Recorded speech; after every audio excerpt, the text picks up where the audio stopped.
All right. Echo right. We have a hosting kin. In fact, 2 hosting kins in the base deck. So a 0 consume, deal 13, move to the back. Forgotten Trade, so we have the ability to gain energy, which could be utilized quite effectively in Hellhorn. We also have 2 hidden passages, which is very, as the kids say, pogged. It is pogged.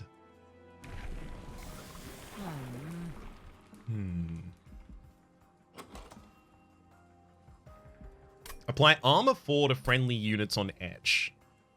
This is a Wormkin banner with a Merchant of Steel next to it. In the next area, we have a Divine Temple with a Hellhorn banner next to it and a Hellvent. So we are going to try and do a minion-based thing. Let's not go Marsh Lord, right? We just went Marsh Lord. Let's go Shellsmith. Let's do it. Let's do it. Divine Horde as well as Hersal Sword. So I'm planning on running a 2-floor solution here. This one gives us the most options, gives us 3. Summon abilities trigger an additional time. We don't have any yet, but we will. We will.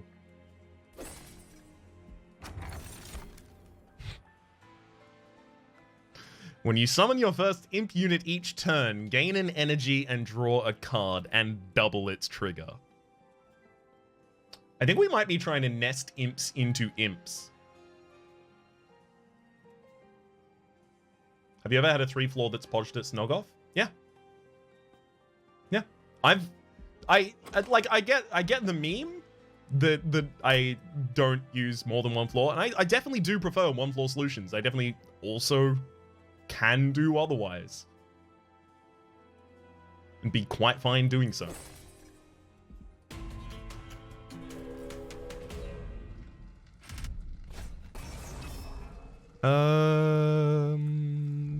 Yeah, I'll just take the damage even if I need it. Introish Gadol? Yeah, that's pretty much where we're going with this one, isn't it? Okay. Echo right torch. Echo break. On this top floor, we can play the Train Steward here. It gets the Ember Drain, and that's fine, because I want it to die. And it will. We play the Echo right behind it. Use an Echo Break to kill one of the enemies here. So I have to take 3 damage, but I remove my Ember Drain. And this leaves a torch for another floor instead. We could even get started on you, right? We need that Discipled Foot Soldier to die. We're probably going to draw a Hosting Kin by the time that Discipled Foot Soldier comes to the top, actually. So we'll throw the torch here.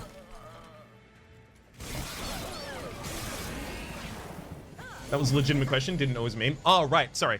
There's this kind of like broad meme that I don't know how to run more than 1 floor.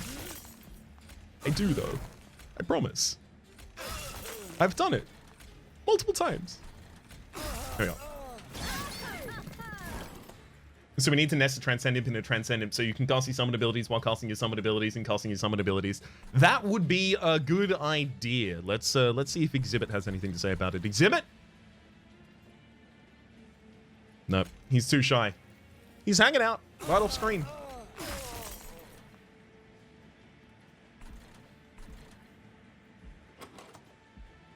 Yeah, the problem here is going to be damage against the boss, right? Because we have no consume.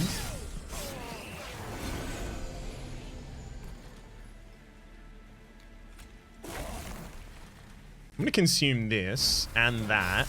Just trying to get the AoE triggers there. I'll even pop another up there. Should have done that in the other order. Oops.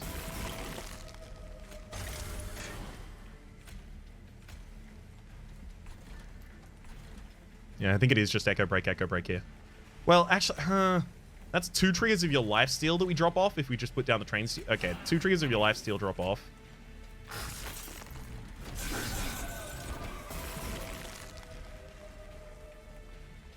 Okay.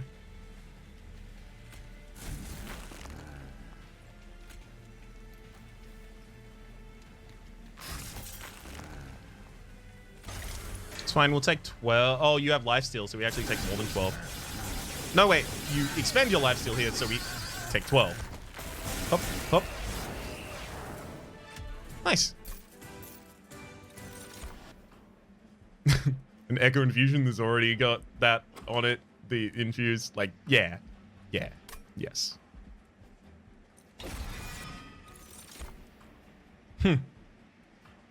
If we didn't already have the hidden passage, I'd totally take it.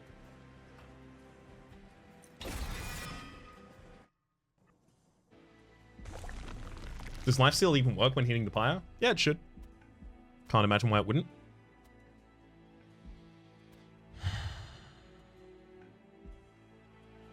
Okay.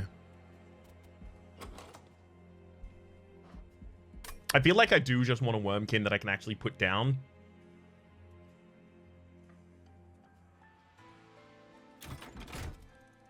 So that I can actually defeat bosses and stuff like that. Large Stone, Heart Stone, Strength Stone. Interesting.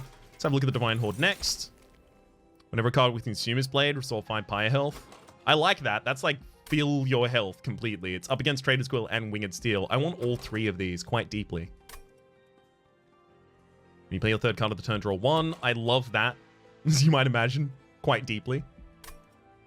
But Refracting Lens is just a full heal.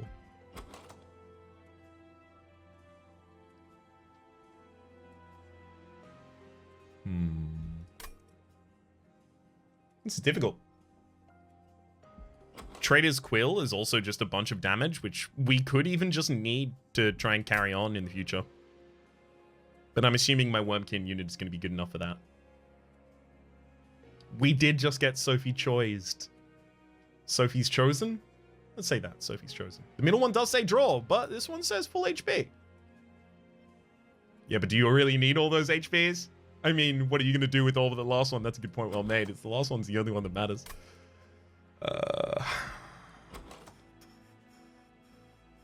The problem is I'm thinking, like, do I have any damage for the next area? And I don't yet. Just pushing me towards the Trader Quill right now.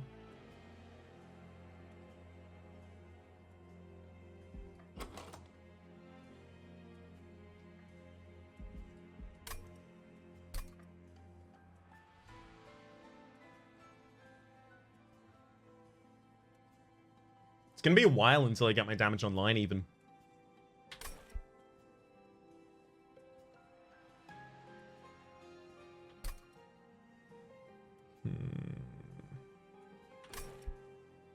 God. Skip? That is the boldest play I've ever heard.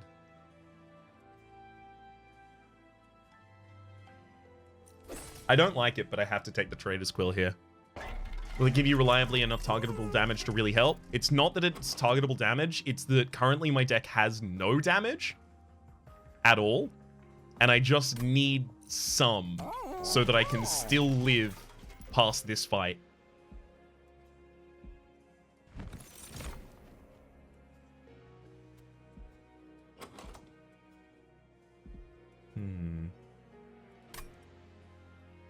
I could take the First of Kin.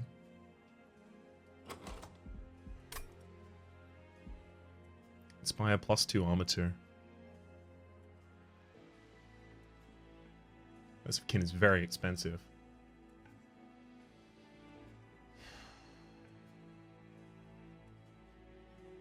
Large Stone Kin, I wouldn't be able to play it on the same floor as Echo right then, and I can't stack my 2 etches. It wouldn't need a Large Stone to already be usable. This is not Imp? You're right, it's not Imp. Not Imp yet. Do you want to play into the Quill going forward? Not really. But I just still need to get past the second fight. We're not even going to get any unit upgrades there, unfortunately. Unit draft, definitely. Definitely still worthwhile.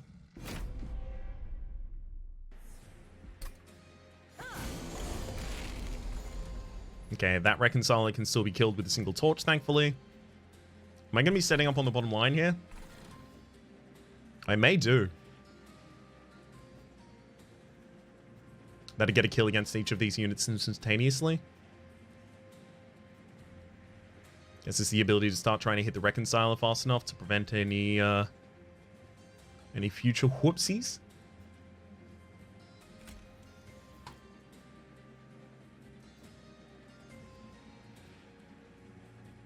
Okay. So the correct order here is Echo Right, Torch, Forgotten Trade, then First of Kin.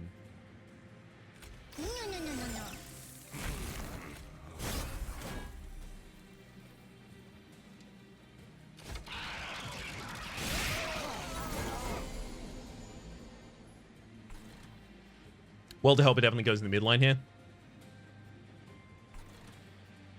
Does it go by itself? I mean, it totally can go by itself. Okay. Torch on that backliner. Frontliner already dies in a single hit, so it doesn't matter. So it's just down to the backliner, and the backliner is just very big. As long as the boss dies on the bottom line, we're actually still comfortable.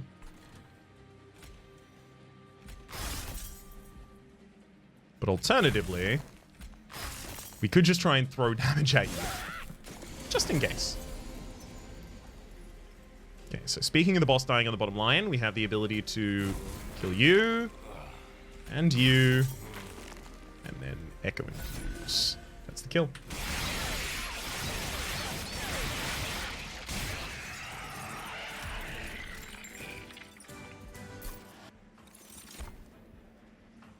Hosting Kin with a Consume trigger and an Infuse. There's also an Echo Snare.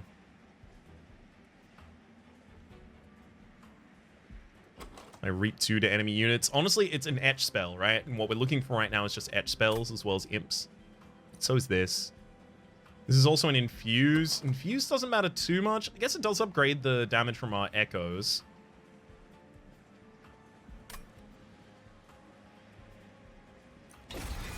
Fine. It's another Welder Helper.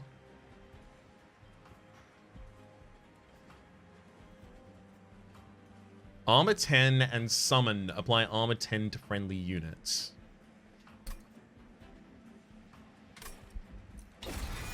Take it. Kinhost Carapace. Consumer of Crowns, you say?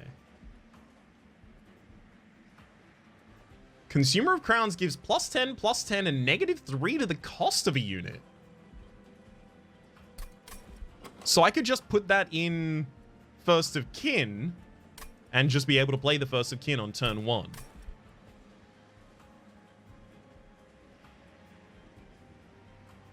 I mean, it's not bad. It's always going to be Consumer of Crowns here. We're going to try and find a way to use it. It's just which way.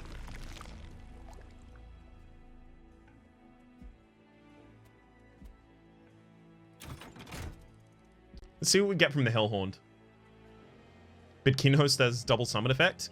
Is Kinhost's effect a summon effect?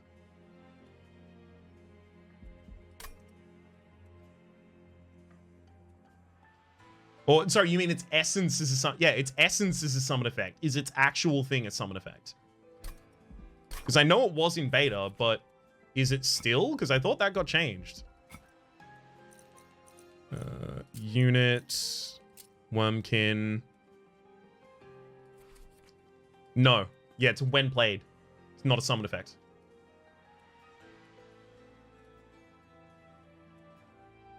No summon. The essence is a summon, sure, but the essence is just game +10/+10.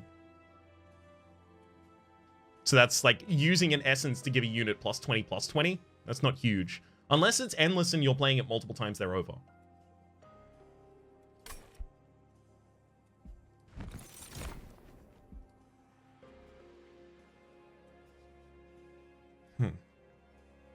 Ooh, Railbeater change. Strike. Apply melee weakness 1 to the attacked unit. That's a lot better.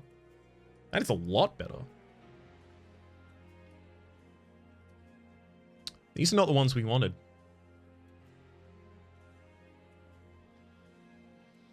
I know what we do. We skip that. Go to the concealed cavern. Okay, hang on. A pillar of light spews strange fragments into the air, making the way ahead dangerous. The Bone Shaker grinds to a halt on its own, perhaps recognizing the odd power emanating from the pillar. The air is stale, imperceptible even, no longer stinging with the outer chill, but also devoid of life entirely. You feel the urge to hold your hand to the light, unsure of what may occur, but something in the back of your mind urges caution. Oh, but the light does beckon. And do you listen? Okay, so infuse Nexus Spike with the essence of 2 spells. Nexus Spike cannot affect bosses. Something's not right. Reduce to 0 and apply purge. Not that. Nexus Spike infused with 2 spells. Is it infused with 2 spells you already have in the deck, or is it infused with 2 spells outside? That is so kind of you to say, Kiwi Satan. Says, oh man, I get chills every time. Rhapsody should do auto books. I really, really want to do something like that. 2 spells you already have, 2 you have, 2 you have. Okay. And the 2 cost, is that like non-negotiable? Is that just what the cost is? Because right now I'm looking here and I don't see spells that I want to put together. Like I'm in the realm of leave. 2 is non-negotiable, 2 is what it is. Damn. Like, yeah, they're more consumes. I guess, well, I would take Purge a spell, right? If I was going to take anything. I would just take Purge a spell and I would just purge like an Echo Break or something like that. I guess let's do that then.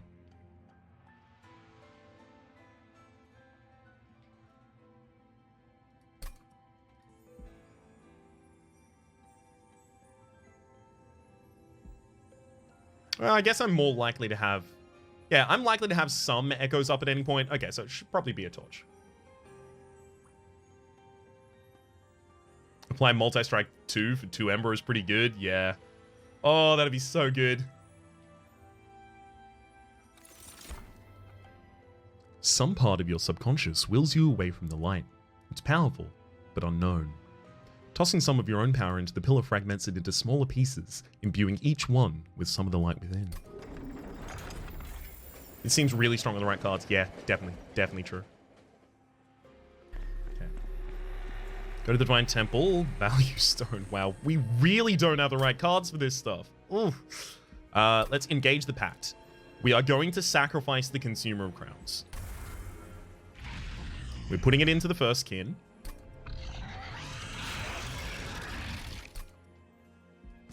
And we're duping the first kin. I don't want to give anything. Plus 10 piercing. Oh.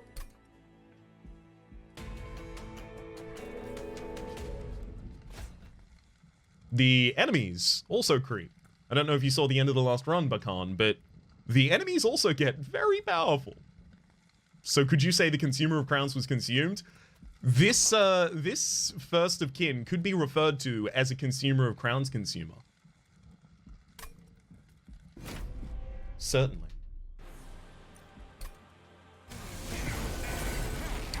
Okay. Now, why did you do that, Raps? What's your plan? I know you've got one. Oh, you know me so well. Hop, hop. Wee bit of a hop there too. That constructed explosive will just go off and it will get us. Do I want to get extra on that top line right now? I don't need to.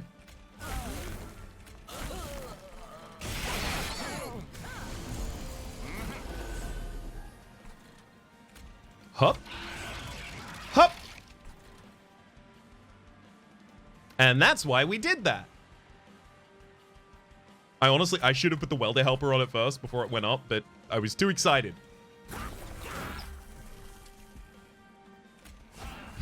That'll actually get that clergyman. Nice. We want more consume spells to go on that top line.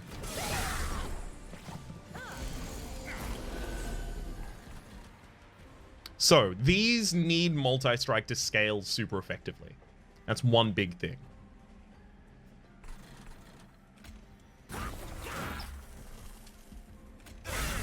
Touch that one there. Deal that much damage to a unit and move it back. I mean, yeah, because that'll deal a bunch of damage to the second unit as well. Beautiful. That's what we need as well. The Forge Disciple just a little weaker for us.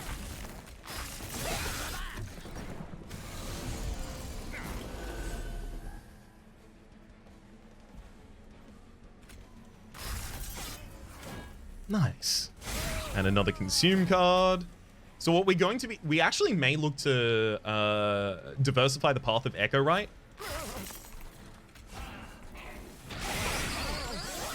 Specifically looking to get the return a random consumed card. because that would be huge for us. I mean, I may as well go for the chumps here before they get to the next line and ruin my life. Yeah, we have 2 free First of Kins. They are 0 cost. Actually, let's look at the base deck. 0 cost.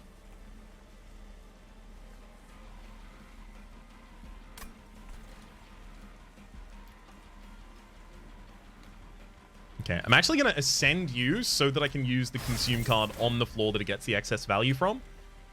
Let's also get these 2 train stewards out so they're out of the cycle. Shouldn't be relevant, but theoretically could.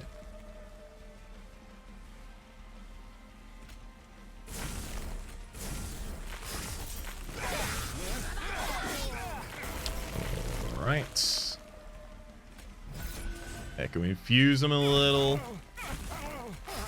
Nice.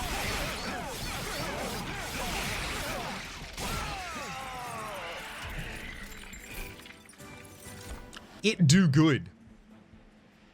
Ah. Its essence is endless? Alright. Whatever.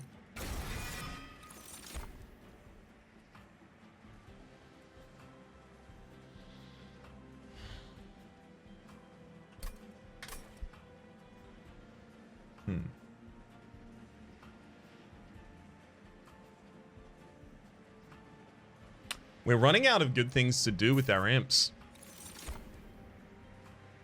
Extra capacity on each floor, not relevant to us right now. It'll eventually be relevant if we happen to get, you know, more imp generation, but we don't have any yet. It does make thematic sense, but it feels like it could be so wild. You dupe the Transcend Imp and synth it to itself. That is also a really good way to handle that, definitely. Well, we care most about draw. Right?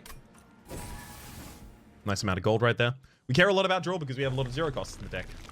What's the essence of Consumer of Crowns? -3 cost, +10/+10 to stats. Wormkin Banner. God, but the Hurzel's Horde's really appealing. The thing is, we have to visit every Merchant of Steel because unless we get multi-strike on at least one of the First of Kins, if not both, our scaling into the late game is going to be really god-awful. This also gives us the ability to see another Wormkin unit before we go to the Divine Temple, just in case we want to bind those 2 together. With an Imp. Speedstone. Think about it. Glareminder has Sweep. Etch. So Etch is a consume trigger again. Applies Reap 2 to enemy units. God, that would be a good unit. Yeah, of course it doesn't apply its Sweep in an Essence or anything like that. That would be a really good unit to actually add into this build. Put it on the middle line, ascend it. So this is definitely a top line build, right? And it's a top line build and we're using hidden passages to ascend as well, which means these hosting kins a lot of the time are going to be used to kill Scourge Givers.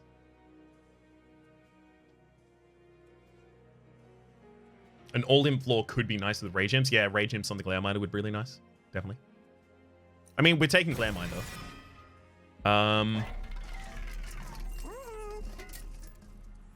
The thing is, Sweep with Quick is ridiculous.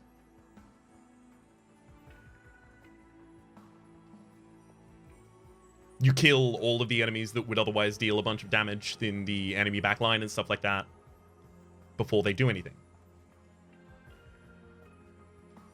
Echo Stone is going to be hard to fund consistently. Not when its attack is so low.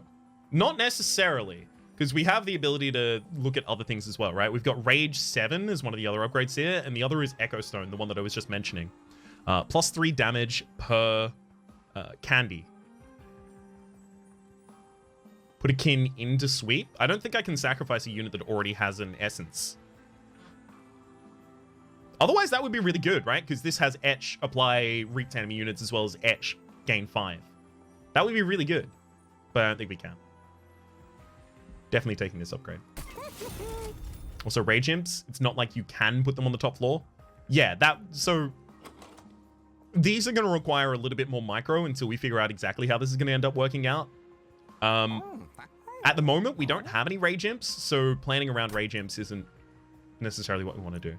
I would prefer a plain +10 than the Echo Stone right now. But you can't always get what you want. Sometimes you might find you get what you need. But I am going to be re-rolling here anyway, so I may as well just pop that. Okay, fine. Endless.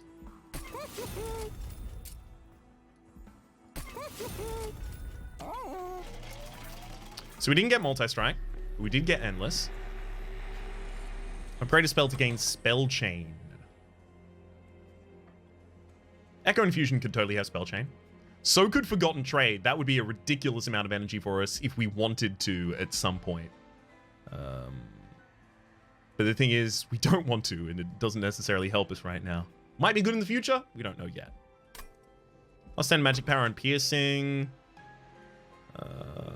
Like, yeah, that could go on a hosting kin, but I'm still holding off on utilizing it that way. Let's have a look at the engage packs, right? Sack a Welder Helper.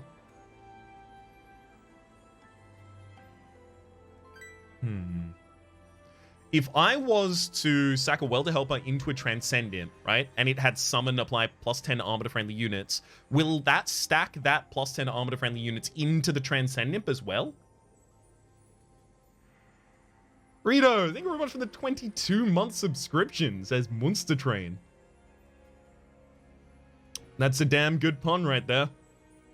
A damn good pun. Good to see you, Rito. It should. It does say repeat all summon effects, so it should do. Yeah, it's just whether or not the summon effect is counted as one of the summon effects before the Transcendent comes to the line. Or if it's not. What's the Transcend essence? It's just Endless. Do we do it as an aggressive removal and put a Train Steward into Train Steward? That is bold. That is bold. I like it. It's bold. I'm probably not going to do it, but it's bold. Issue of when does it proc, exactly.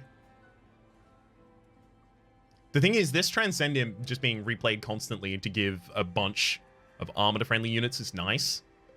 But the frontline friendly unit is... but some enemies have sweep.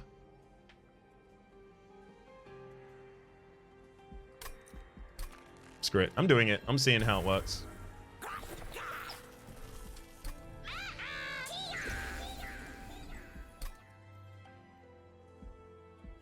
Alright. The Dark Forge. There's the return of random consumed. I take that, right? We need the etch triggers on the top floor. Yep.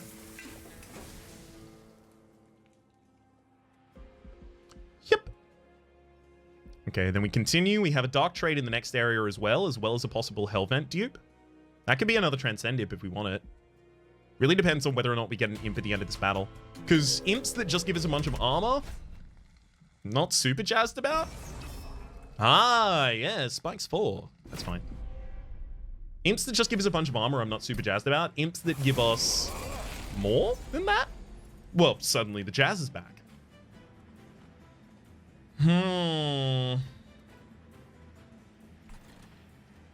This isn't great. We're going to need to play 2 hidden passages, and we've already got one in the opening hand here.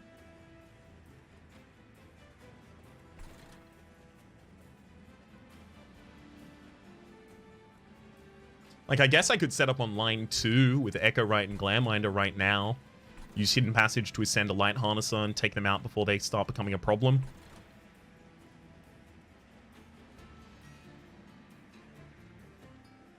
Welder Helper has to go out at some point as well. We could try and set up all of those on the bottom line, or all of those on the top line, even.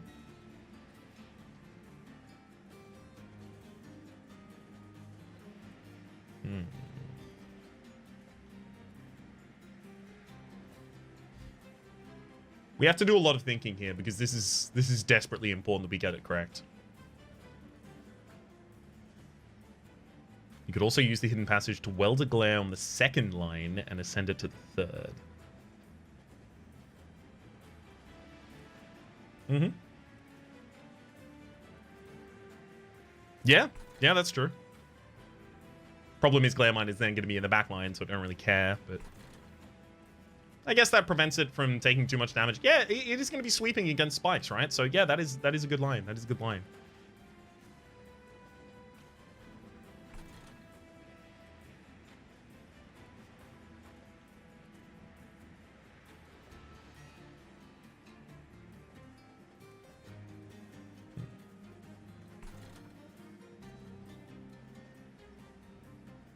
I feel like we're going to be killing a lot of these light harnesses just with the Essence of Kin.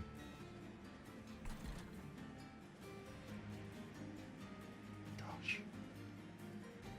This is not a good opening hand.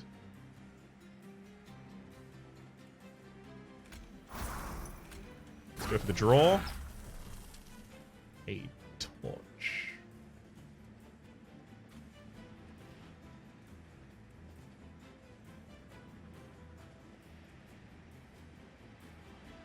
This could be something. Torch the imp, put Echo right down behind instead. Then we go for the hidden passage here. Right, so we set up on the midline. I don't super dislike that. I don't love it either, so...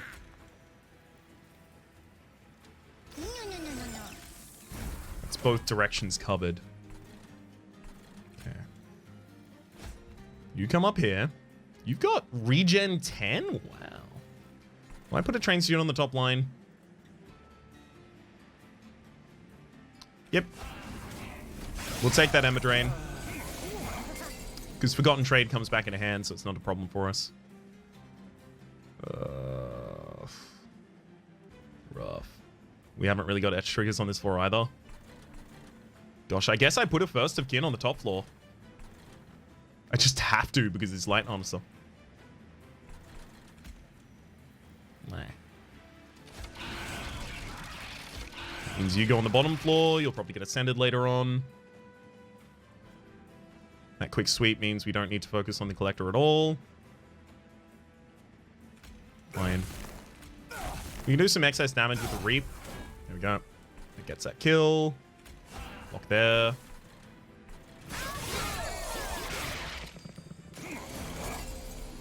Yeah, our Champ's Resolve trigger is bring back a random consume spell. We only have one at the moment, so constantly getting the same one.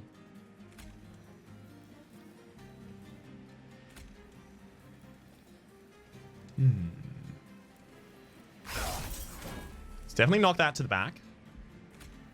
Then use... one Echo Break there, one Echo Break there. Forgotten Trade to get a bunch of energy back. Then we can send you up.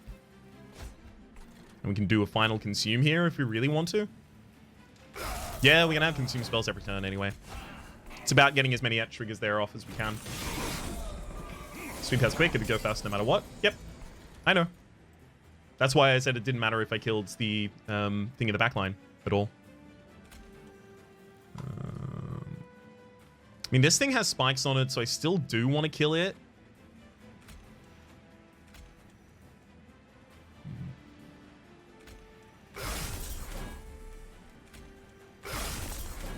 There we go. That's all of the kills on that floor already. Oh my god, beautiful. We'll get another train steward down and start throwing out some more infuses for no real reason there.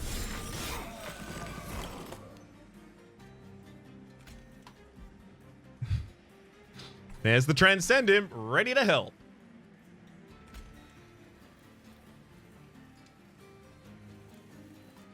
I mean, we're probably just ascending you, right? Yes. Get out of there. It's not even dying up here on the top floor yet. Wow. It's fine, we only take 4 damage to it. Could be worse. Let's play the Transcendent on the bottom line, drawing an extra card, gaining an extra energy. Postkin goes off here, getting our kills. Which, I mean, I guess Means we can then try and throw out 3 damage here on the top line. That doesn't change anything. Without a consume, it doesn't change anything there.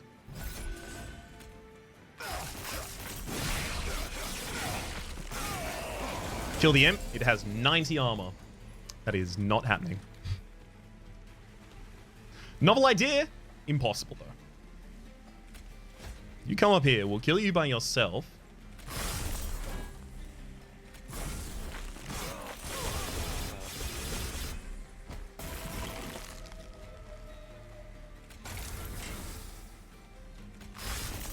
Yeah, we are not very far ahead of the curve. At least in this fight, as you can see.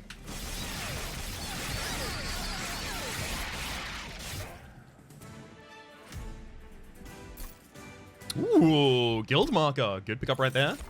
Definitely happy to have it. Forced contamination. Infused. Extract 3. Apply melee weakness 3. The problem is, like, a lot of the time, the melee is going to come from Glamminder. Ambient charge. Extract 3, draw 3, apply consume to the drawn spells. That's really good. A lot of the time, consume spells we really want to get out of the deck.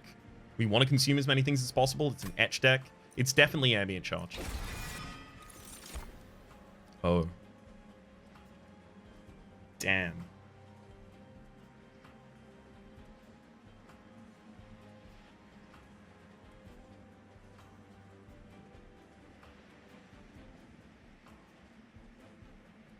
I want Impish Scholar and I want Important Work, is the thing. The Transcendent did copy its own armor. Thank you. Thank you.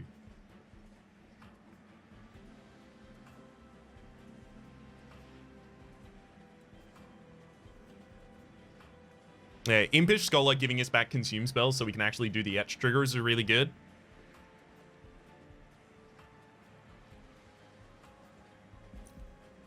Its unit essence is that summon effect as well. One Horn's Tome has the ability to scale. The problem is when enemies have sweep and they also have thorns, and the final last divinity also has sweep, suddenly One Horns is a little bit harder to take. The fragility will kill them a lot of the time. We do take the Impish Scholar here.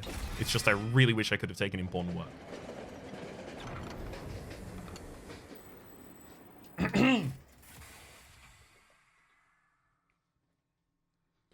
Time has never held sway over my existence. What would pass as seconds for me are endless eternities in this world.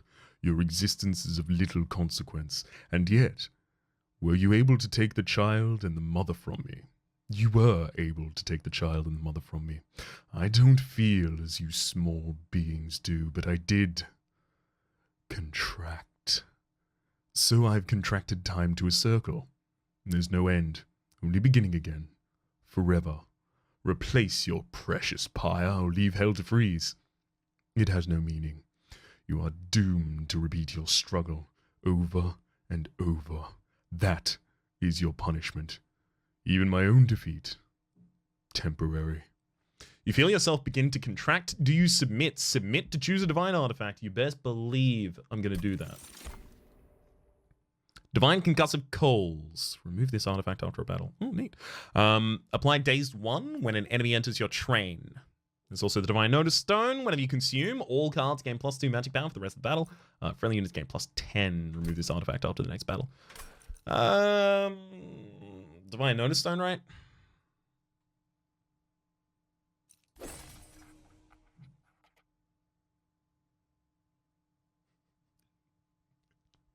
That's actually a really good idea, Bakan.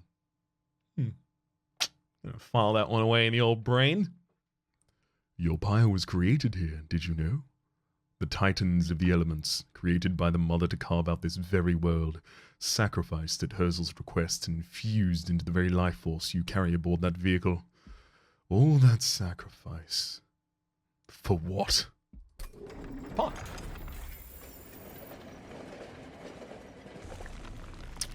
Okay. Okay. Well, we're definitely going to want to dupe some. Tell you that much for free. Divine Temple gives us a value stone, which we still... how do I... What is the deck? Deck is Z. Got it. which we still don't really have a good unit for. We got a Purge Stone possibility here. We've got the Engage Pact. Engage Pact.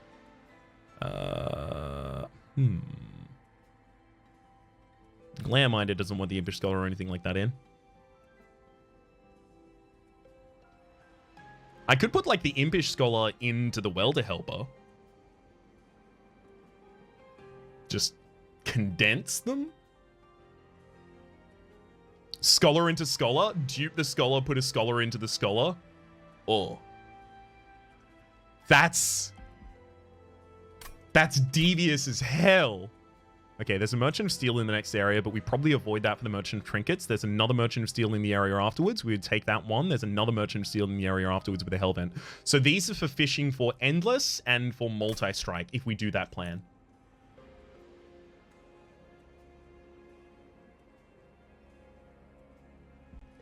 Okay. Okay.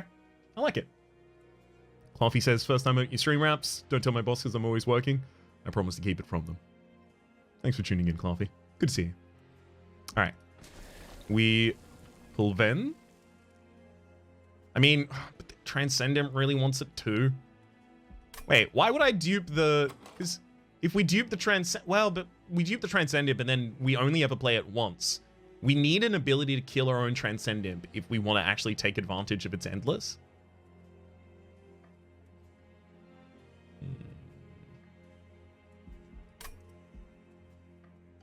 Let's see what's in the Concealed Cavern before we do anything here, then.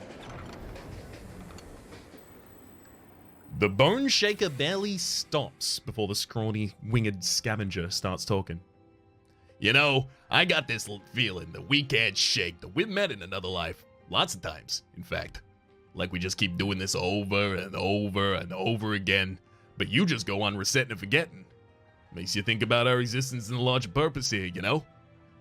Yeah, everyday metaphysical despair kind of stuff. Anyway, why don't I help you ruffle those bastards' feathers, eh? Interesting. This is a different result. How about an existential ruffling? 2-cost spell. For the greater good, consume. Take control of the non-boss enemy unit with the lowest health. Clear its status effects.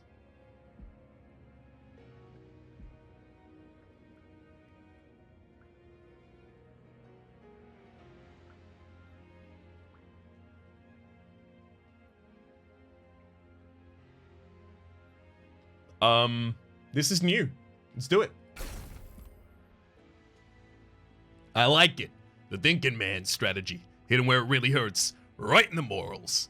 Though I can't really say it's worked much in the past. What with the freezing hell, mass genocide and all. But hey, I'm sure you're gonna knock them right in their guilty stomachs this time. See you in another life. We do have a value stone as well, yeah.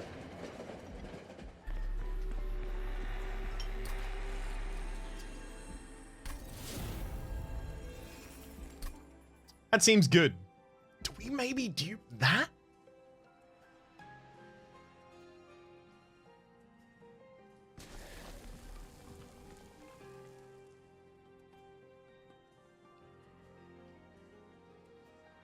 God, we have so many powerful things here. The problem with the whole imp plan right now is outside of Impish Scholar, they don't give us anything. It is a consume card, so I will get it back occasionally at least.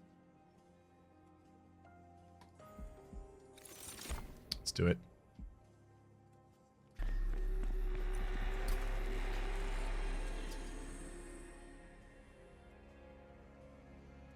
Put the Welder Helper in the Impish Scholar, or the Impish Scholar in the Welder Helper.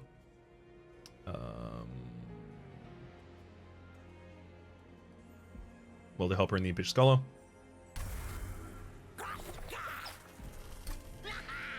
Just condensing our imps to have more value by themselves individually. Divine Temple, we skip, pass on.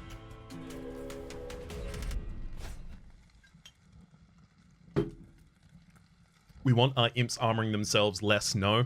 The trainer's passed on that. With the Transcendent, the trainer's already kind of passed on preventing that.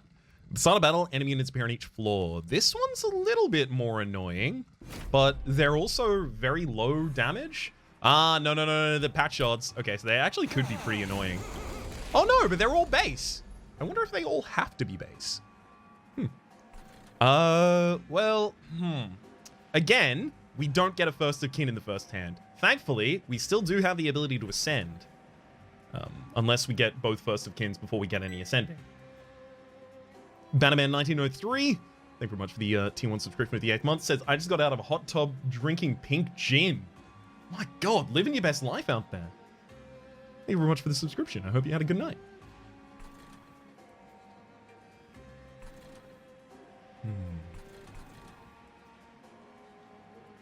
We can put both of these and then the Transcendent top, put the Transcendent even in front to do tanking for us. When it dies, we get it back. Yeah. That seems the way to go. None of these will die, so it doesn't really matter what order I do these in. Glare Minder goes in the back line, because it's quick. And Welder Helper goes down in front. Cool, cool. Do I put down 2 train stewards here? One on the middle line to get it killed, definitely. One on the bottom line. That's a trigger of Harvest on the overcharged tank, and I'm not super keen on doing that. But I am also super keen on getting rid of all the train stewards as quickly as possible.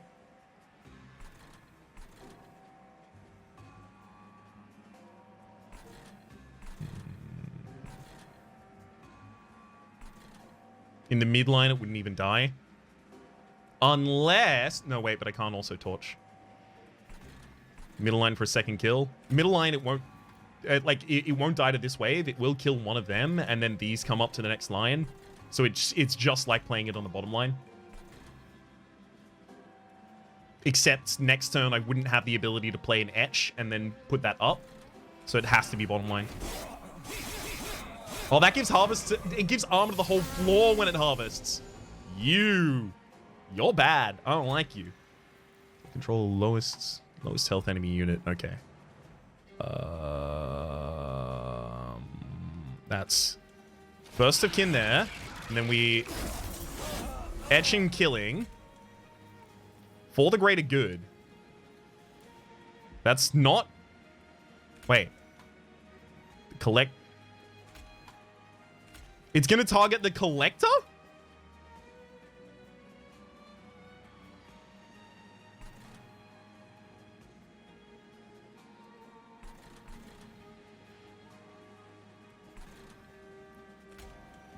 Purges the armor, see? But it also says that it's targeted... The purge of the armor is the consume trigger going with the Trader's Quill.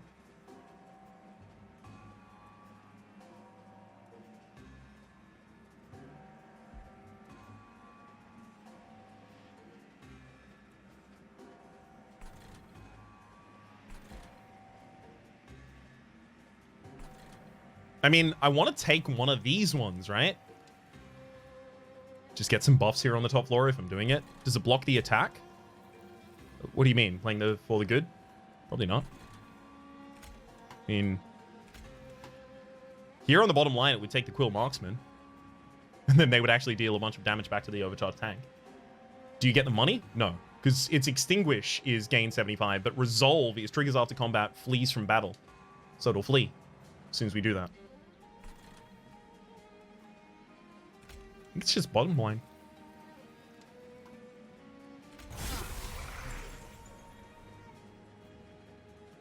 Get some good damage out there.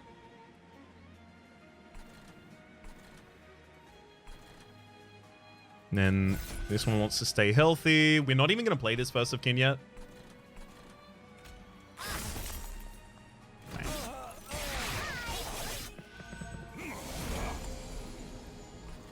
Ooh, hosting kins, all in the same hand. Beautiful. We're going to need those on the top line.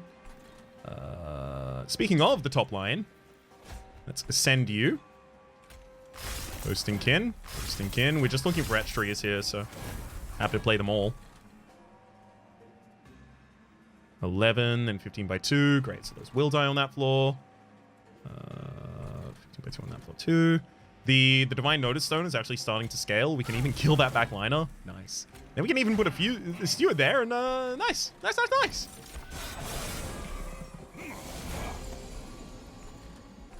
Okay. Take control of the lowest health enemy unit. I mean, you know, restore 20 health to friendly units after combat. It's nice. It's not enough, though. I can ascend you and then take the overcharged tank. The thing is, I want to take specifically this overcharged tank. The Harvest applies 10 armor to all of their units.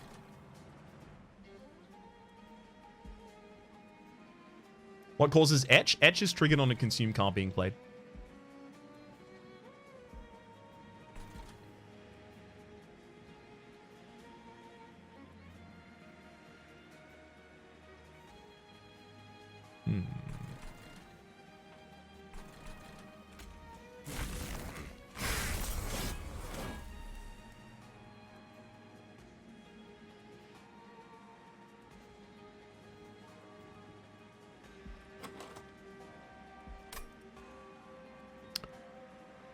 I think this is For the Gotten Good takes you.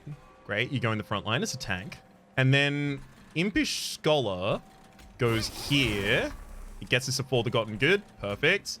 We send then send you up. I mean, Echo Break, then Forgotten Trade, right? Echo Break, Forgotten Trade. Bring you over to our side. Then we Ambient Charge. Just looking for more things to destroy. Yeah, we still want the consume triggers on this floor, so I'm even gonna happily... Oh, I throw those against the Transcendent. That's who we want to get rid of those against. Nice.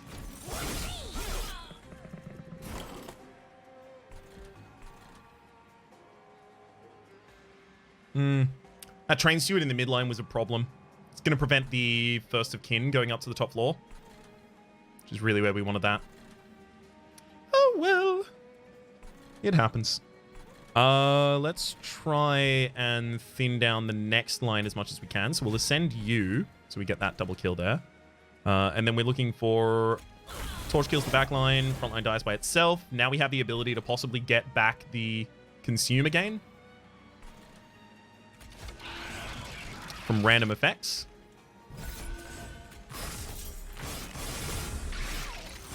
We really need important work. Yeah, totally agree.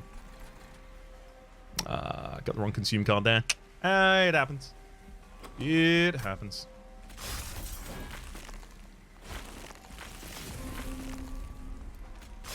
As long as I get enough etch triggers here, we're all okay. So we get armored out for Harvest with that guy on our side. Yep. Everyone's got a ridiculous amount of armor as a result.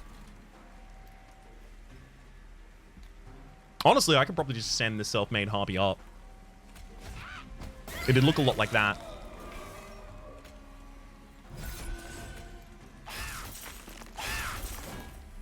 Nice.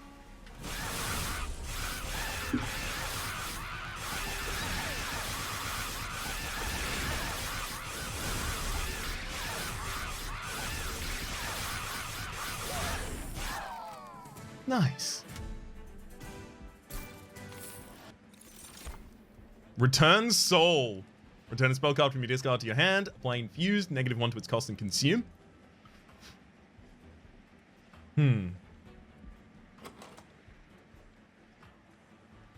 Gives it a little more control over what we have in hand. And over what we consume. The thing is, we have two different drives, right? We want to consume a lot of things so that we get the etch triggers. We also don't want to consume that many things, so we specifically get certain consume cards back. Those competing desires right there are a little bit frustrating for us. I still think we take this.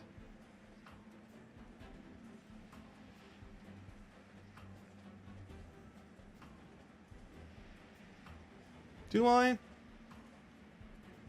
Yes.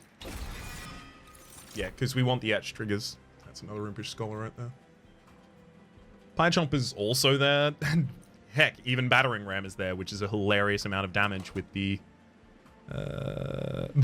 whole Transcendent situation, right? It's a ridiculous amount of damage. But this is an Impish Scholar.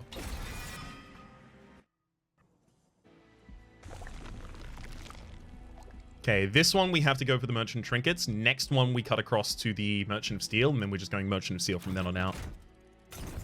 Fire remains. Friendly units enter with Rage 3. Start a battle, top floor, gains a candy that can't be removed. Cleansing Water, really good. Cleansing Water is exceedingly good when you have this many shards. We'll take that and reroll, I think. Just making absolutely certain there's no reason for me to want to go for the others either instead. Not really. Because Cleansing Water remove the shard buffs as well. It can remove buffs that are given by the shard. It can't remove, obviously, stat increases, and it can't remove multi-strike or anything like that. But it can remove thorns, it can remove regen, it can remove... I don't know if they can come in with rage, but it would be able to remove that. Would be able to remove armor as well. Rage doesn't decay on friendly units. Not bad. Not bad. We would have to find a way to gain rage, which we're not really doing yet. I think I'd take jackstrips here. Just go very simple.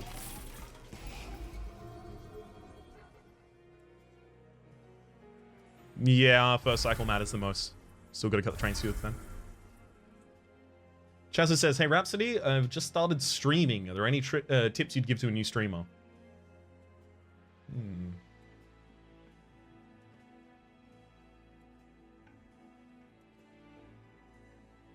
I don't know if I have like any specific tips that I would give.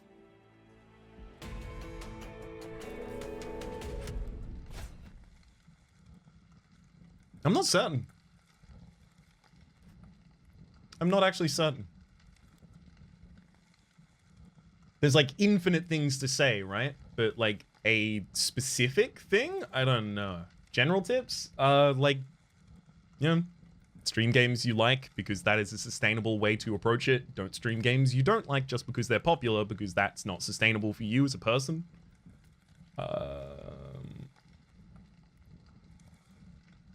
I don't know. I'm kind of mind flooded. There's a lot of stuff. If you have face cam, lighting is important. Yeah, I have actually I like a big old softbox which is diffusing off of the roof, and then I've got another light there that you can see in the middle, and I got another light over there. And I've got the sun as well going on outside. We got a lot of lighting going on. Hey, Teak, good to see you, bud. Rock Sun cycle complete. Ain't it just?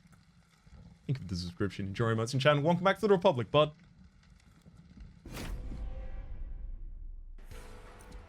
Doing some wacky stuff in the DLC.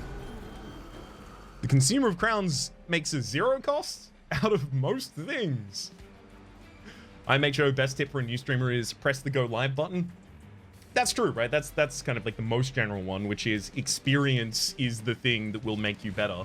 So continuing and continuing.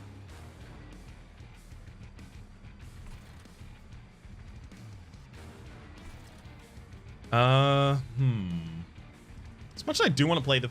Well, I mean, actually, if we play For the Greater Good this turn, it's definitely the one that comes back with Echo, right? God, so I do want to try and set up on the bottom floor here, but that's days to my units. Don't really want that. So continuing, I guess. Like, I don't know, because I didn't start with streaming, right? I started on YouTube, so it was very natural for me to constantly talk, regardless of whether or not there was anyone listening. Because that's how you do on YouTube. I'm not sure what the new streamer experience is going to be like. I think it might even be a little irresponsible of me to try and speak to it, despite the fact it's not really something I have any familiarity with.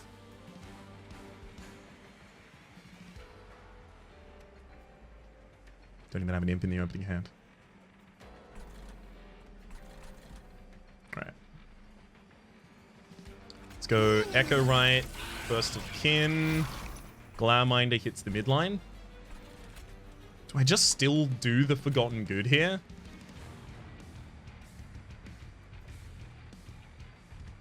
Yes. Because it comes back next turn anyway.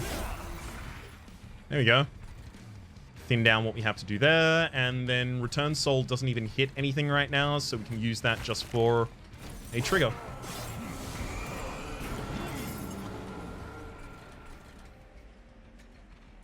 That Quill Marksman would be a good pull here. Oh my god, we have the God Hand. Oh, it's God Hand time. Hidden Passage. Burst of Kin. Hidden Passage. God Hand. Right, so Pink Perfect, speaking of, where do I send them AI dungeon fan arts? That would go really well to the Discord. I had a subreddit that I set up a very long time ago, but it's not something I use at all. There you go. We'll collect you to our side. You now fight for us. You Grady Good the totem. I definitely imagine not. Yeah, it seemed like the reticle is targeting that as well. Okay. So here's something I like as an idea. Actually, hang on. Would this even work? You die before you come to my side. Weird.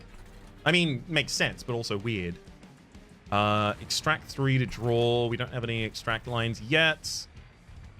Wait, hang on. No, the Sink of It is on our side. Eh? Eh? What happened? He got better. She turned me into a newt. I got better. Yeah, I guess we want as many etch triggers as we can possibly get. So pop, etch triggers. Get the Impish Scholar. I mean, dead in this line, whatever. Doesn't matter where it goes. Impish Scholar goes there. We get more triggers. I should probably use the Forgotten Trade before we use Ambient Charge here. Consuming some stuff I didn't necessarily want to consume, but that's okay. We destroy the front liner that gives everyone the buffs there, and then this will continue with the buff gaining. I could even play this on the top line, and will. It consumes. Then we play Transcend Imp on the bottom line, gaining more back, and then we do some more consuming stuff. Move it to the back. I guess I should do that on the one that I have in the back, just in case. Another consume for more etch triggers, and sack the Train Steward on the bottom line. Seems good to me.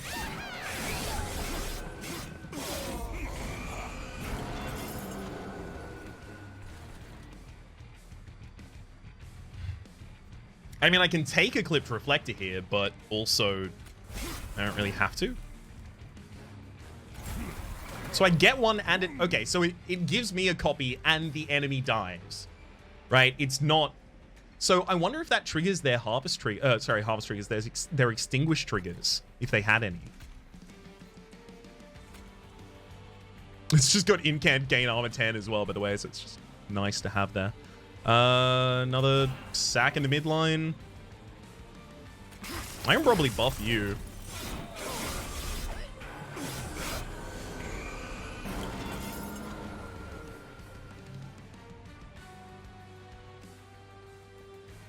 When you play a non-morsel minion, which we won't be doing any of, but we also...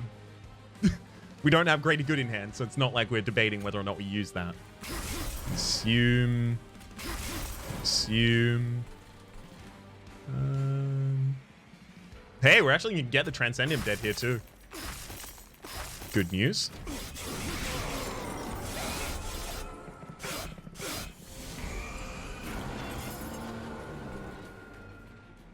There's the Welder Scholar. There's a Transcend Imp as well. Oh my god. Just value, value, value, value, value, value, value. Let's... Definitely Welder help. There we go for the Greater Good. So I'm looking to try and kill this top liner. 2. Wait, hang on. Yeah. 2, 3, and then we consume this, killing the front liner, and then... You come over to my team now. We're friends now.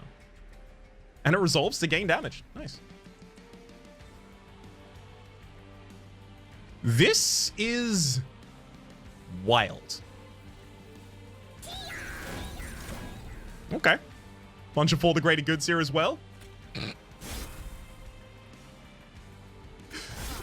Give me that powerful Quill Marksman. Love it.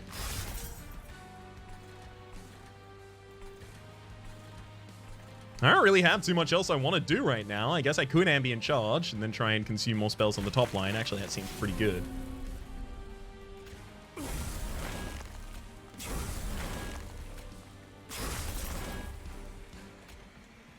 I like this card that gives us new friends. Nice. Heck, I can even try and Hidden Passage here. It's just an incant trigger. Or I could Hidden Passage you. Wait, you still got stealth? Rude. Just rude. Actually, I'll Hidden Passage you. How about that? No, you. There we go, you. Because you died at Jackstrips, you'll die now, and then for the greater good can take that Clip's Guardian next turn.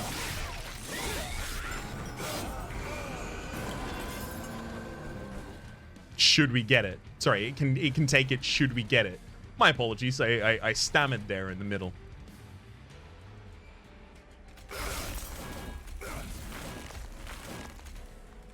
Just try and consume as many spells as we can in this.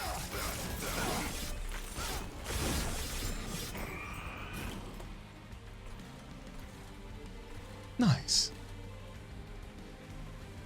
Let's pull you up here, literally just so I have a target with these spells. Consume. This one will consume and I can play it on my own stuff, so we'll do that. And then Return Soul just gets us back another Ambient Charge, which we pop up immediately.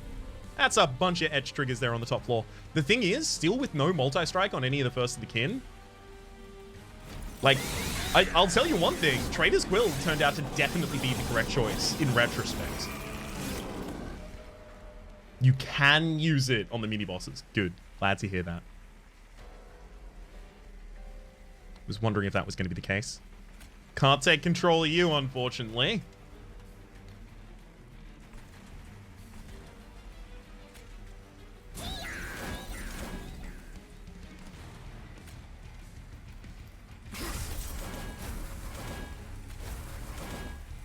The rest of those don't really matter. Well, I guess trying to send doesn't really matter. Trying to send gain doesn't really matter. Any of these? Okay, that does have a consume as well. Beautiful. And then we can pass.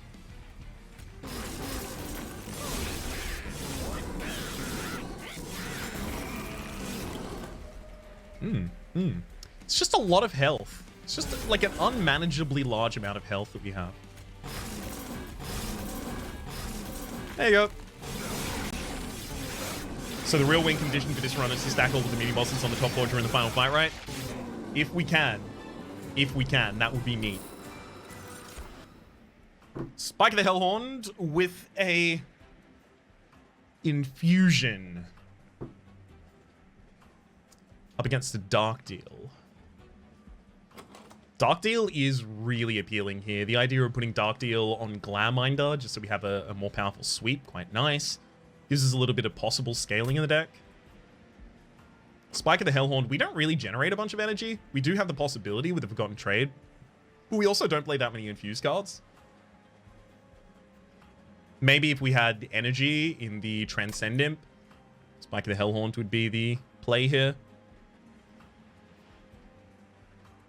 Dark Deal lets us kill our own imps through the armor. No, it doesn't. It doesn't have piercing. Danke Deal, kill imp. No, it's not piercing. It's still gonna be Dark Deal here, I think. We go over capacity constantly. So capacity is not really gonna be the buff here for us. Draw +1, gain +1 energy. It's draw. It's still draw. We just want to get to the right cards as fast as we can. The child eventually grew tired. The child eventually grew tired of judgment and bored of this realm. So we sent you judges, Herzl first and Malika soon after. We thought it best to leave you to your own survival. Ultimately, your free will led to your own demise, as well as others of Divinity. Now, you're all just grains of sand in an endless desert of time, though I will admit, I've sensed the merging of late, part of my divinity slipping away into your own soul. I suspect it to be our shared pact, a consequence of the collapsing of time. Does this give you hope? It does. Divine Scorch Steel entered with armor 10, and whenever a consume card is played. Wait a second. Huh? Remove this artifact after one battle, so not the other one as well. Just take the Trader's Divine Quill. I don't understand the mechanics of hope, but I can respect the strength it gives. Your world is of no consequence to me, and the sins committed against me are done and paid for, but I cannot allow the rules of this loop to lapse. We will continue to fight, but perhaps we can fight with respect.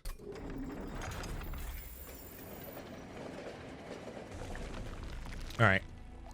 2 more rows. This one we already said is guaranteed to be a Merchant of Steel. We're fishing for Multi-Strike and Endless. Hello, Multi-Strike.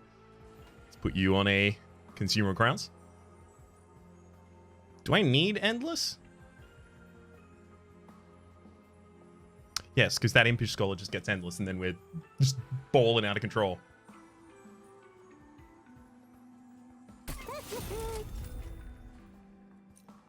But do we fish for Endless with a reroll there? That's a different question. At the start of battle, summon 4 random units from your deck under the middle floor. If this reduces pyre health, gain 3 for each pyre health lost. Do I really want to set my own pyre health? I don't think I want to do that. I guess I skip? Feels weird, but I think it is a skip here. Rationing Scales of Pog. They are good. Don't get me wrong. But the possibility that we let just one enemy leak in the Divine fight and then it kills us is too much. It's too much. Scales would probably be stronger if I had the lens. It's definitely true. A Cat Marionette, thank you very much for the second month of a tier 1 subscription. Joining mods in chat. Welcome back to the Republic. This one's a Skipperino right there. Take the Divine Boons. Okay, fine. With the Divine Boons money, we definitely will take a reroll here. Large Stone, Fury Stone, Battle Stone. We could legitimately Large Stone one of the First of Kin.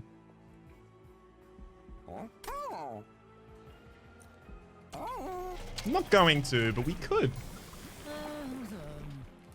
Okay. So the Repeater doesn't get us the second Consume spell return to hand until the next level. So we'll take the Shellsmith again, getting even more armor to friendly units. So the Sweep on the top floor is going to be completely comfy.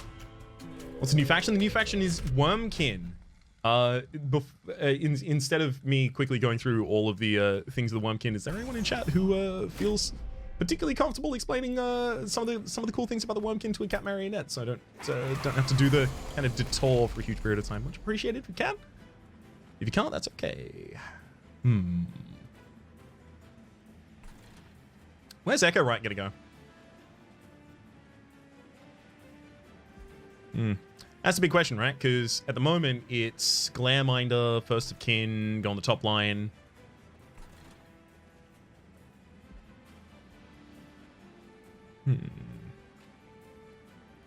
I guess Glareminder could go in the mid line, but as soon as it kills all of these, they kill it right back. Unless I torch to take down one of you, then I pop the Glareminder there. It kills all of those. It takes 15 back. We get the Consumer Kin and the Echo right on the top floor.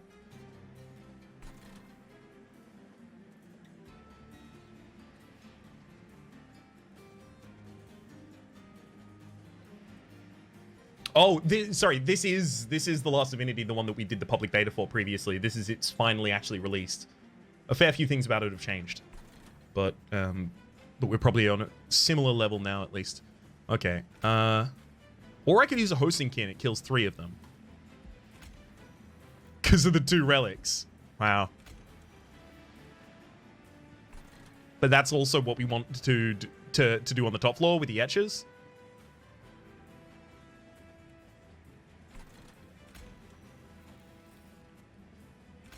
One, 2.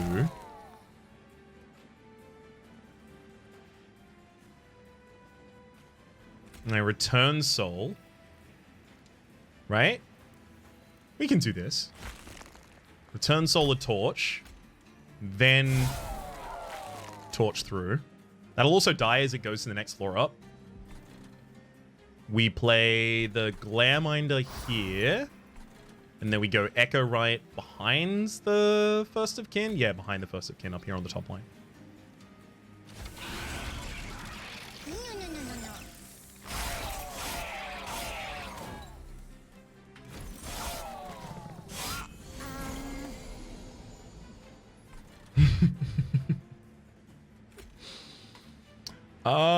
Okay.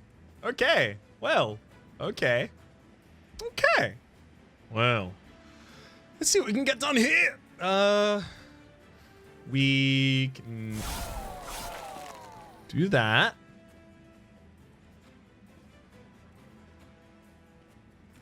Train Stew and then for the greater good, for the greater good. Just take them all. Yeah, I mean, why not?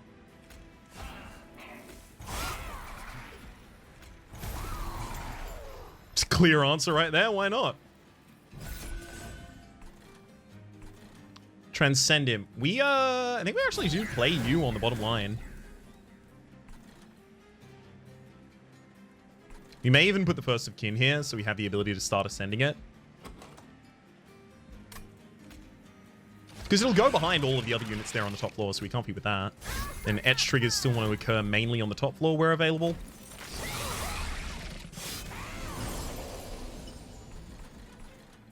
Okay. Let's get the Glareminder to the top.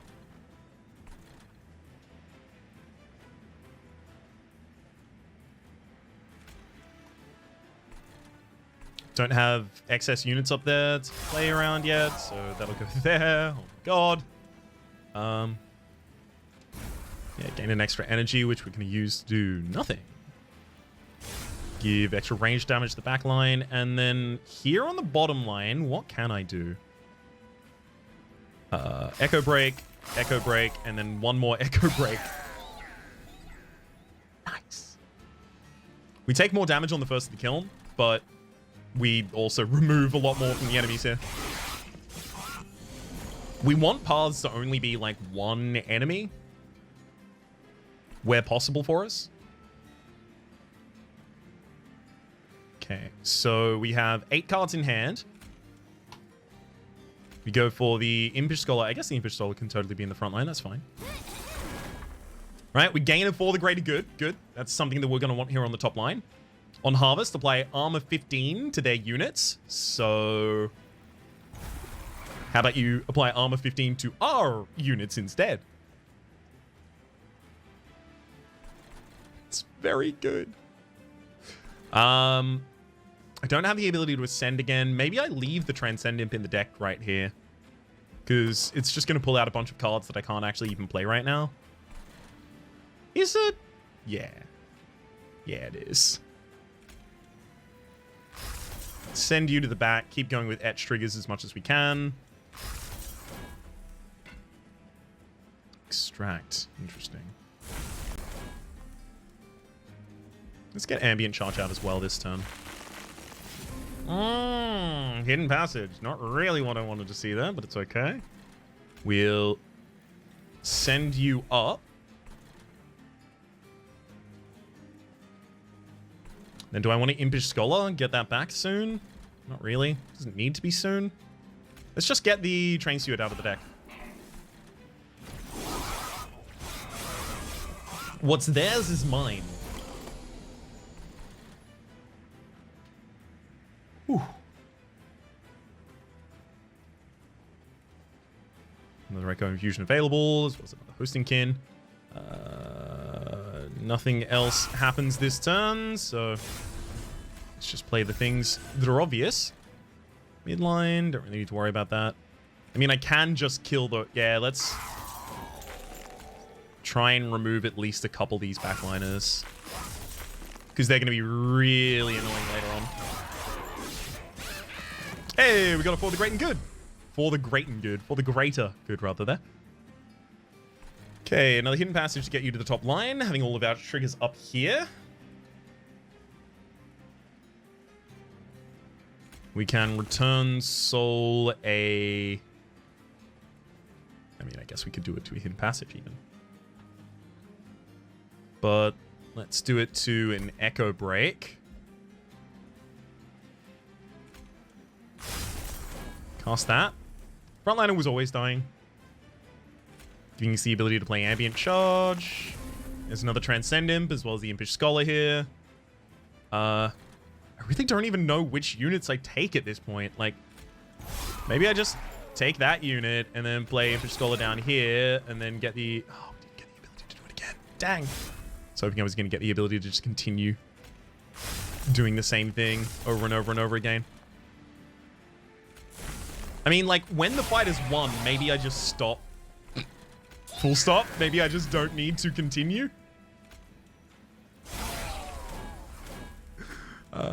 We consume. Honestly, like, at this point, it's just play as many edge triggers as you can. Anything past that is just busy work. Yeah, there you go.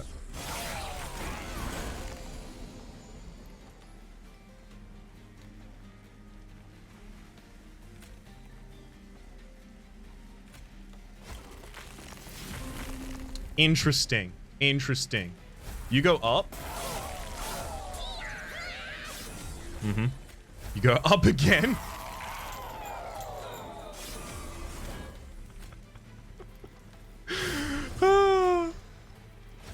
Love how BS this deck is. Unfair.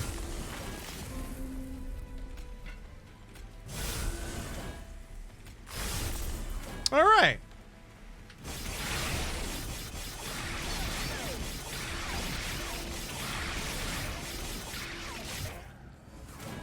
Rip. I'll be taking all of my money there. Thank you much, Lee. Another forgotten trade. That actually, that proved to be kind of useful.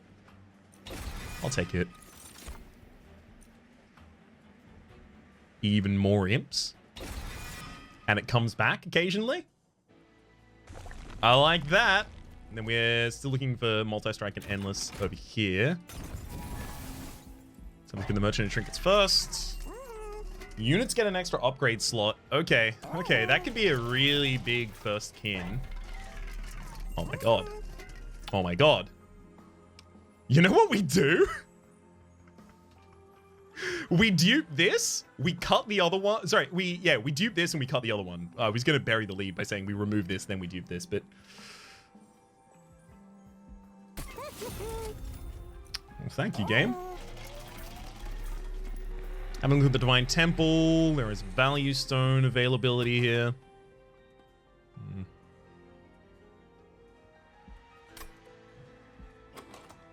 For what? For what? We potentially found our Rage 2. For whom? Oh, as in, right, upgrade and then put the Rage on the character. So the Rage is +2 per stack, which makes it 14 damage. And it's 14 damage that can't be purged. Well, it can't be purged, it just doesn't decrease, right? Wait, no, we didn't even take the tail. No, we didn't take the tail, so we don't need it. It's fine. That piercing means kill our own imps. That is true. That is true. That's a good idea. We'll put that on that.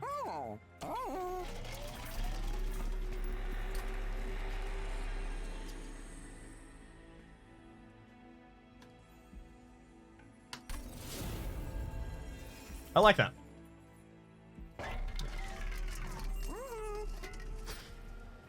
Firestone housing. I mean, maybe we end up giving it quick, even. Extra energy on turn 1 doesn't seem necessary. Take that and reroll. Light's gift, so the enemies on the top line never hit us. Yeah. It's just good.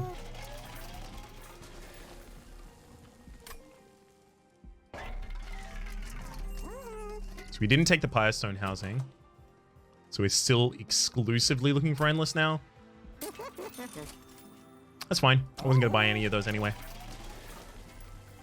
Hellvent dupes the first of kin with double multi-strike on it. We purge the other first kin. As well as basically as many other cards as we can get out of this deck. Echo Breaks. Sure.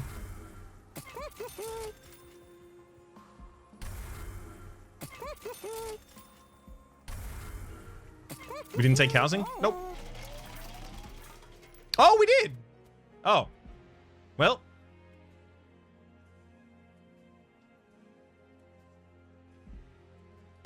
Whatever. Don't forget the piercing. I think I already did that. God, that I even bought it. Yeah, it's just there as moral support. That's 100% right. Right? That's fine. It's fine to draft something for moral support. Make a right, first kin, sit on the top line as quickly as we can. Yep, no reason to set up elsewhere.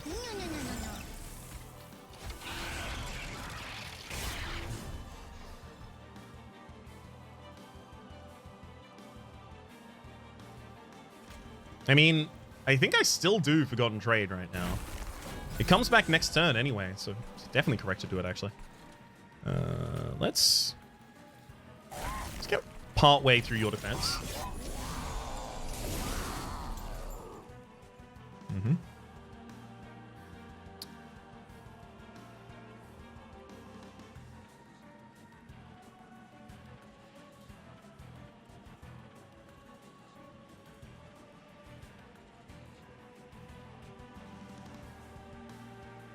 Yeah, Seraph does have trample here. Interesting.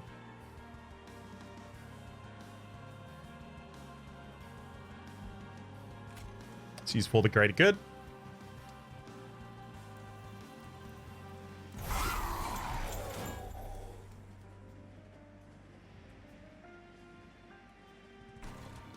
Okay.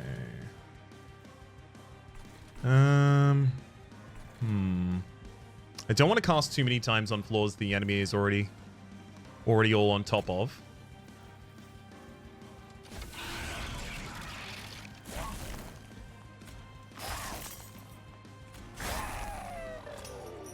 Let's do all of those, then another Forgotten Trade there, and an Ambient Charge, I think. Okay. Put the Impish Scholar on the bottom line.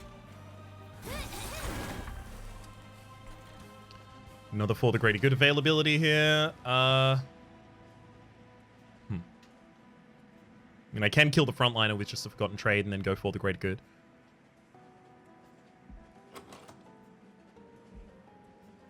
We're still looking for the ability to ascend. Let's use the Return Soul in order to try and get the Ambient Charge. Right, and now that's infused. So I can use it on this floor for the kill.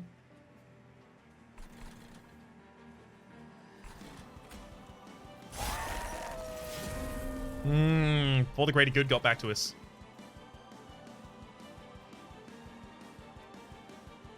I'm kind of fine to use the triggers here on the top floor. I think so. Because it still gives armor to the Lightwing in the front line as well.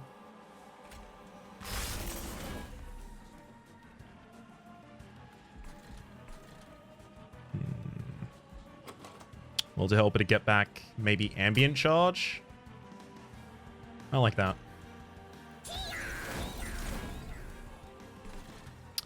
Did not get it. It's okay. We still want these in the restore pool, so I actually may just play both of these. Do we want them in the restore pool? Impish Skella still tries to fish them back. Yep. That Lightwing isn't even dying now. And then Glareminder can't get played until we send the First of Kin, unfortunately. Speaking of sending the First of Kin, let's send the First of Kin. First of Kin, ascended. Put a box. Now we have a Molten Imp to do a bunch of damage here on the bottom line. Love it. And it kills the Transcend Imp as well. Beautiful.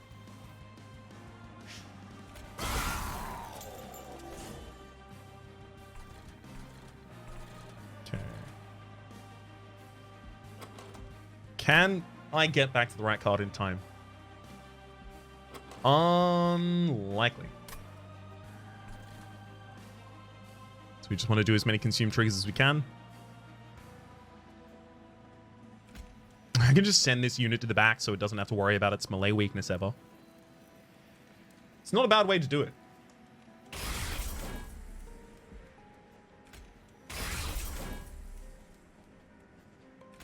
Actually may legitimately be the best way to do that. Let's bring back a duck deal. And then we just want to get rid of another trained steward, sure. I've already played a... Wait a second. I was thinking Impish Scholar. We're going to ascend you. The idea being that the Gilded Wing goes to the top line, and then we're going to take it next turn.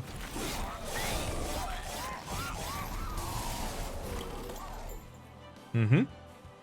Because we have the ability to fish for a lot of consume spells. So we have 8 cards in hand. 7 will be fine. There's a For the Greater Good. Take you. There is our front line now. Sorted.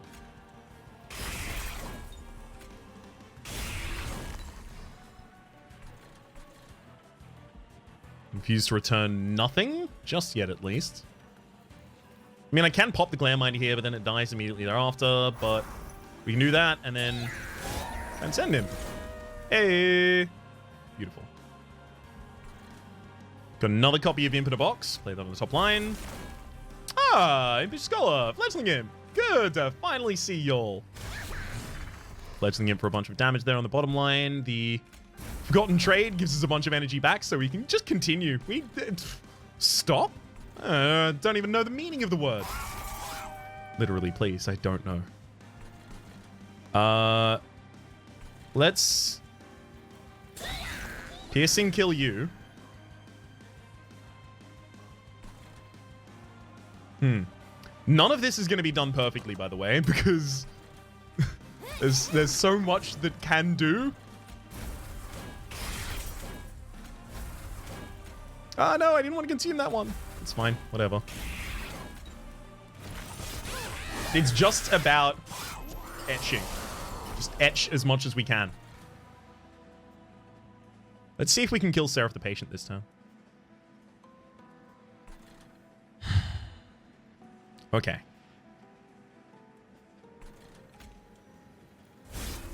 Start with that giant consume there. Let's transcend him here. Actually, no, we have so much more that we can do. That first. Another card out of hand. Bunch of armor for you. Even throughout the torch. Then we transcend him here. Front line. Here.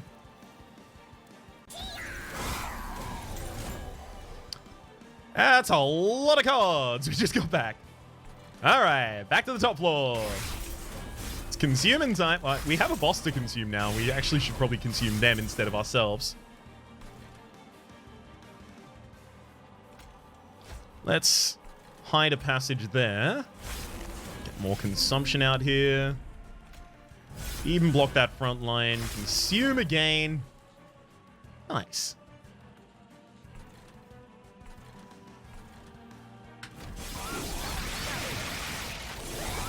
Yeah, I should have ascended the sweeper faster.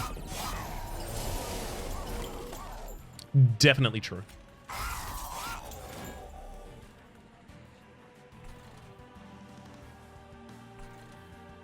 Gosh, I really don't have much else I can do right now. I can send Seraph to the top. There you go. Come up here. I'm not done with you yet.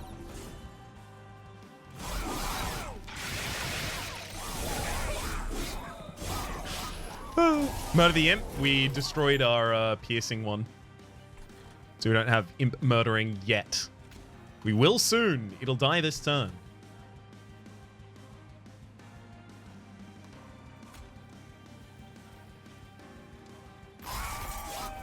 Alright, you come back up here. I'm not done with you yet. What part of I'm not done with you yet made you thought I was done with you yet? Now we're done with you. Keeps trying to run away. Think I'm done with you.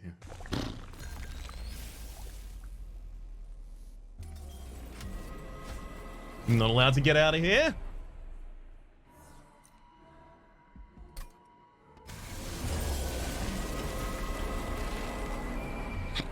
Double for the greater good in the opening hand.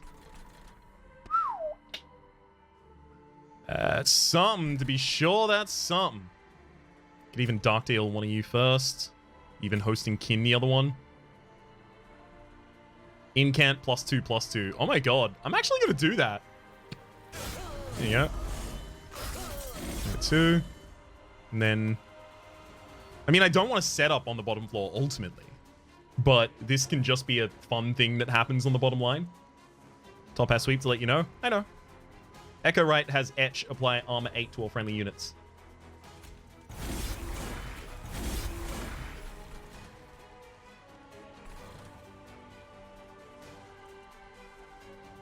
I like this floor. This is an interesting floor. These units just incant to gain bigger. Incanting to gain bigger is damn good. Wanda, thank you much for the raid.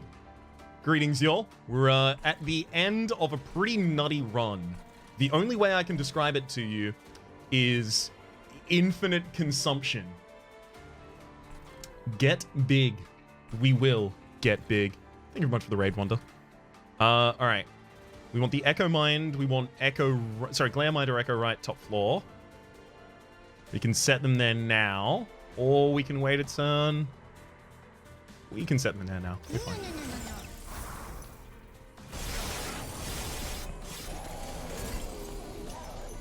Ah, there we go.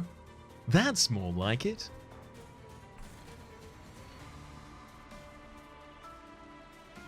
So we have no stored effects? No. Okay, we have no stored effects.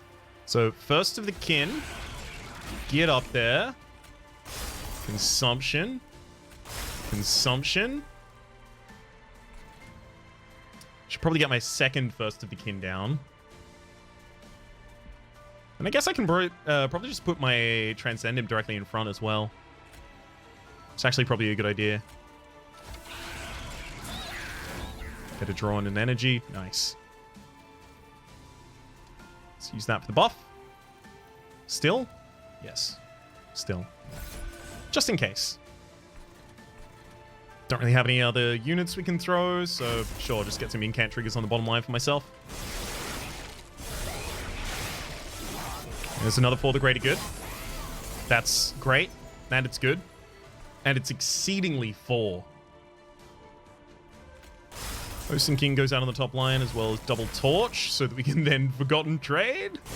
And Forgotten Trade. And then start consuming more cards. We're not done yet. We're not done not being done.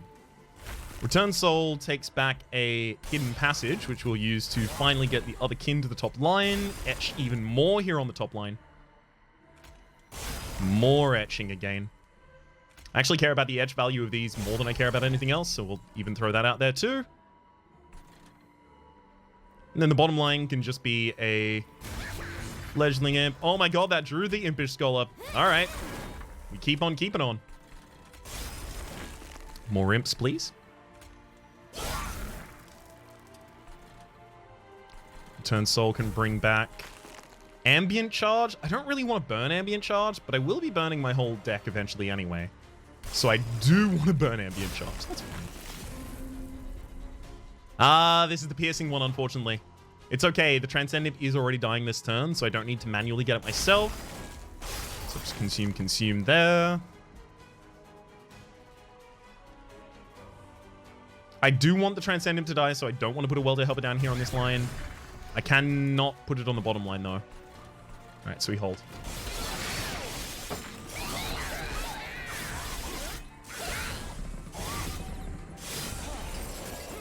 Alright, there's Chains decided.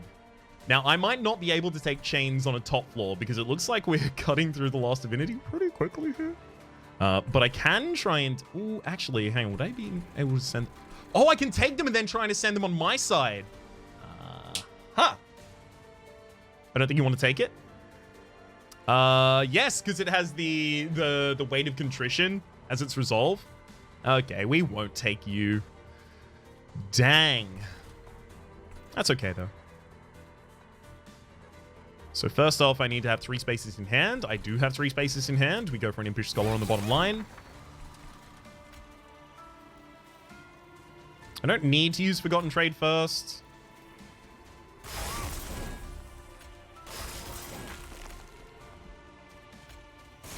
Wait until we've gotten all the value out of that, and then Forgotten Trade. Perfect.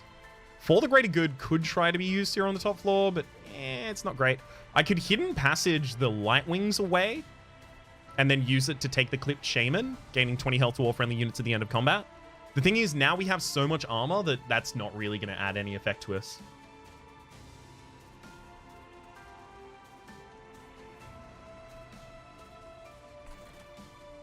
And these are armor 10 to friendly units.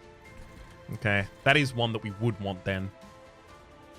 So I guess the way that we get that is by destroying the low health units in this for the next line. Good. Now it's time for a Transcendent. Ooh, that's actually quite a low value Transcendent. That could have been a lot worse. We blow up the frontliner. Great. Now the one we're getting next floor with a possible for the greater good is, well, maybe I should try and take one right now. Yeah, come over here. You're mine. That's piercing, so we'll kill our own Transcendent there, giving us the ability to play it again later. More consumption, even more consumption, and then just sack you on the bottom line.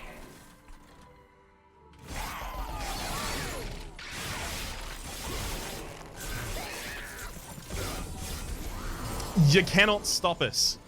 You absolutely cannot stop us.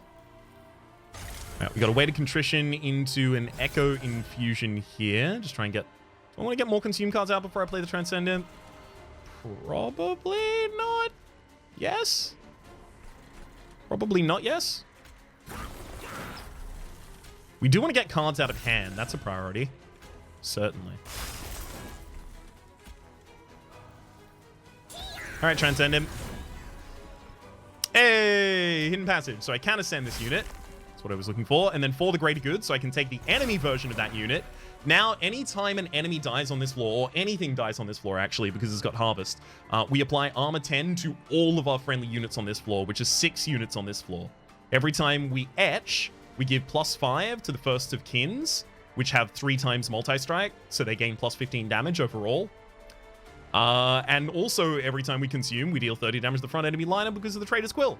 It's pretty hard to get us to not just bop nerds forever now.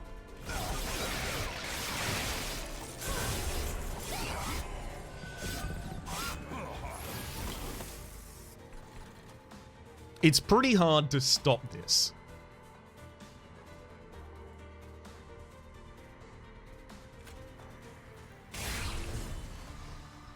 Okay.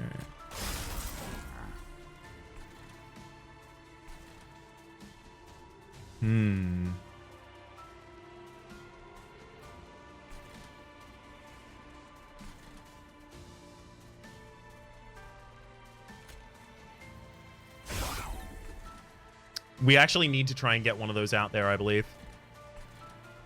Bottom floor, not really viable for us, but we'll throw the Malt Imp there anyway.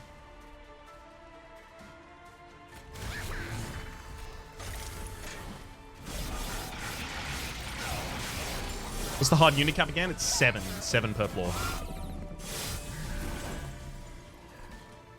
There's our Transcendent again.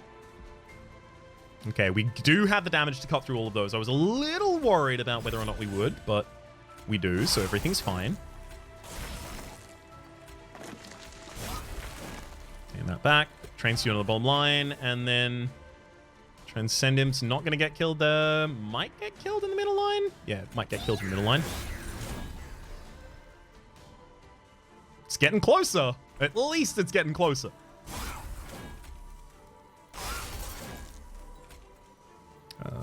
Ascending my own unit does nothing, but it will allow me to cast it.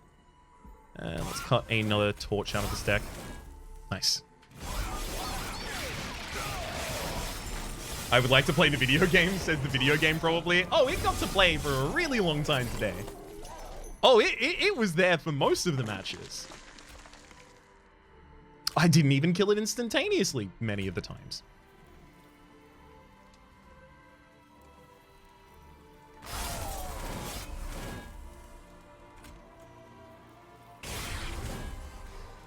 Another Echo Infusion, and sure. Just another bop to that top line.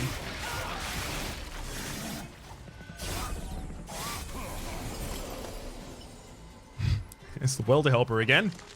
Oh, sorry, the Transcendent. It's just got Welder Helper inside of it.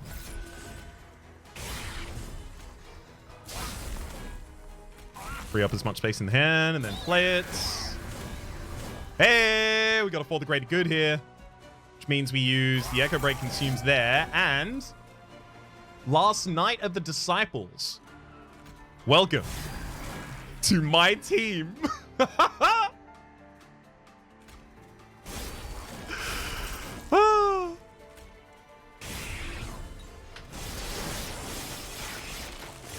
My boss. You work for me now, you hear?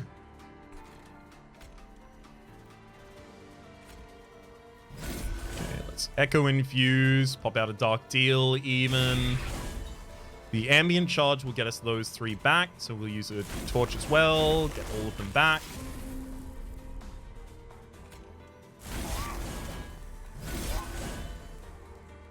And there we go.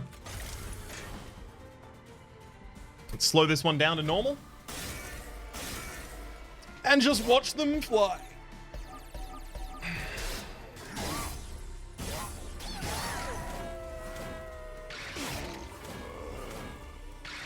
Another 307, another 307.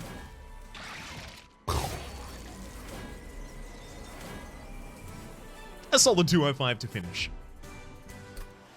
4 damage in that entire fight. So that's what I'm talking about, right?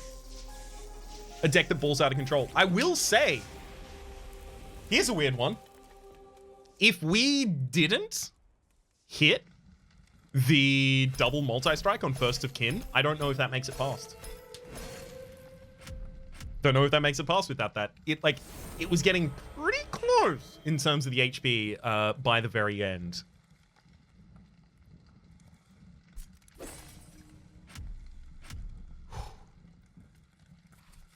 That increases our win streak. Gives us a couple more cards. Mastered, excuse me, against the Divinity. Apparently, I've never played the Divinity with the Stygian, at the very least, since the public beta. We've discovered 3 of 5 of the new colorless cards. We've mastered 2 of them as well. None of the new rares, though, for any of the other clans.